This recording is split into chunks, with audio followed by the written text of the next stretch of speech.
Hello everyone, it's Proma, and today I want to talk about the Warner Bros. Netflix relationship merger deal going on. $82.7 billion is what Netflix is agreeing to buy Warner Bros. For, and this is detrimental to the entire Hollywood landscape. You have a lot of actors stepping forward anonymously saying they're against this. Some Congress people have been speaking out recently saying this cannot fly at all. And if you look at it, you have four real big players in Hollywood. You have Disney, Peacock, who non-existent.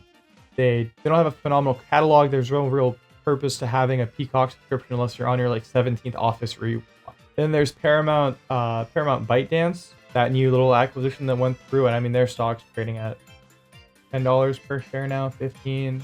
It's just insane that a company like Netflix can come up and say, hey, we want to do this, let's try to make it happen.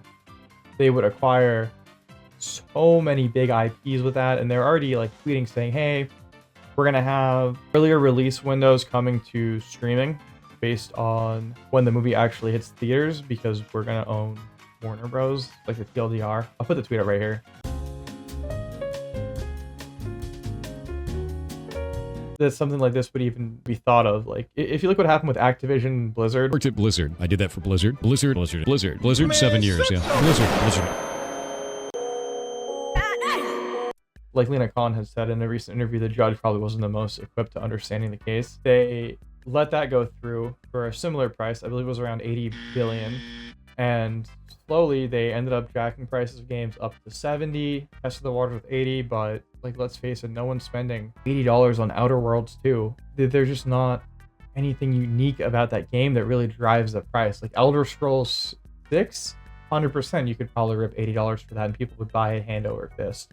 Unless, you know, Starfield puts such a bad taste in their mouth that they're done with Bethesda entirely. But I mean, this thing is honestly just terrible. It puts a gross taste in my mouth, even thinking about it. Like, and then Netflix having, you know, they'd have the entire DC, which is being turned around by James Gunn. Like, he's taken to a phenomenal direction now. They would have Harry Potter, the Middle Earth, you know, Lord of the Rings. But if they're picking up the games division, then they would have the whole like Nemesis system. The Harry Potter game was pretty good. People that released the Middle Earth games, their studio shuttered after. So like, what are we doing here? Like, I feel like we've lost the plot. And then for an actor, you have to be so careful of what you're saying, because Netflix is basically consuming such a large chunk of the industry, so many different IPs, that, you know, even speaking out outside of anonymity, there is a decent chance that you would see some retaliation and they would simply just cut you off. It's just a terrible thing to be taking place. Not to mention, if you look at their stock price, David Zaslav came in right around here, April 8th, 2022. And this just went straight down, little bump here, but you know, this when he bought, like, came in, was the highest up until the recent talks of acquisition. This guy came in, swapped the name from HBO Max to Max, and then back to HBO. It's like you do nothing and you end up failing upward. And it's just insane how many CEOs tend to get away with that. But something like this should not pass. I'm not hopeful, that's not the right word. I'm more in belief that because David Ellison, the owner of, their CEO of Paramount, is pretty tight with Trump, at least what it seems like. He's given him, you know, over $10 million, and he's currently set up to get the TikTok acquisition when or if that still goes, you know, underway. He could realistically step in and say, hey, you know, big man, like, we can't have this happen. I'm gonna be royally screwed, you know, up a creek without a paddle, because they just can't compete with any like Netflix. You know, they're still the largest streaming platform in terms of television and movies, and Paramount, Peacock, and Disney just cannot compete with them. And now that they're having all of these other IPs brought up, you know, why would I have a Disney Plus subscription or a Paramount Plus subscription when I can just have Netflix and I can see my Harry Potters, I can see my Batmans, I can see my Scooby-Doo? Like, it's such a lethal blow to streaming that the aftermath of this, I think, would bring down the other companies' stock prices, simply based on the fact that as a consumer, I get my best value on Netflix and they can undercut the prices.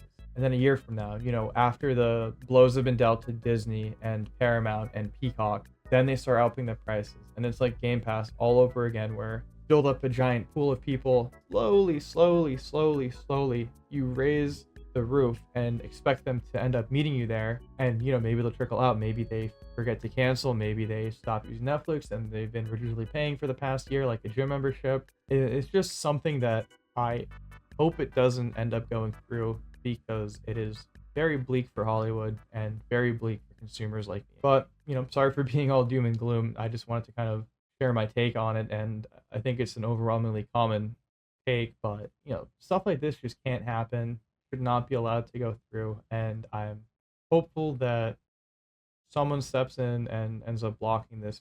This is just detrimental to all of Hollywood and the other three big players. Not that I'm advocating for corporations or conglomerates, but they have a right to exist and have their own streaming, and something like this taking place would, I think, kill the market entirely. Yeah, that's about it.